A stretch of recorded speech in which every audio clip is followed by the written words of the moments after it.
Reports آ رہی ہیں کہ خواجہ نافع کو as a wicket keeper batsman world T20 world cup 2026 میں لے جایا جا سکتا ہے، جس طرح کی پرفارمنس خواجہ نافع نے دی ہے سری لنکا کے خلاف دوسرے ODI میں۔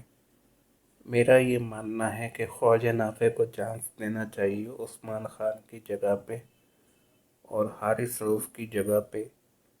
میرا یہ ماننا ہے کہ محمد وسیم جونیئر یا سلمان مرزا کو لے کے جانا چاہیے، لیکن فکر کی بات یہ ہے کہ محمد وسیم جونیئر نے جس طرح 3 اوور میں 58 رنز دیے ہیں، یہ بڑی ہی تشویشناک بات ہے۔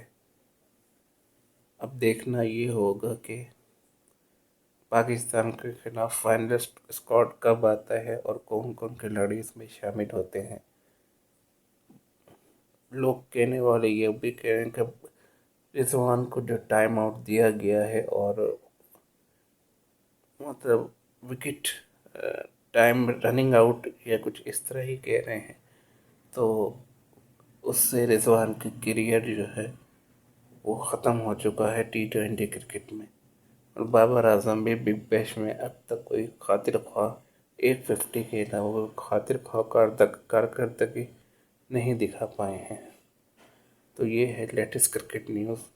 باقی بنگلہ دیش نے صاف انکار کر دیا ہے انڈیا جانے سے، کہ وہ انڈیا نہیں جائیں گے۔ ICC ایکسپرٹ ٹیم نے خدشات ظاہر کیے ہیں کہ اگر بنگلہ دیشی ٹیم ان 3 چیزوں کو اپنائے بنا انڈیا گئی تو خطرات بڑھ سکتے ہیں۔ نمبر 1، مستفیض الرحمان کے ساتھ اگر انڈیا میں T20 ورلڈ کپ کھیلنے بنگلہ دیش گئی تو خطرات بڑھ سکتے ہیں۔ نمبر 2، ان کے کسی تماشائی نہ بنگلہ دیشی کٹ پہن سکتے ہیں، نہ جھنڈا اٹھا سکتے ہیں، ورنہ وہاں اسٹیڈیم میں ماحول خراب ہو سکتا ہے۔ اور نمبر 3، اگر ورلڈ کپ سے پہلے انتخابات ہو گئے تو بھی ماحول خراب ہو سکتا ہے۔ تو یہ تھی آج کی لیٹسٹ نیوز۔ ملتے ہیں آپ سے اگلی کسی ویڈیو میں۔ اللہ حافظ۔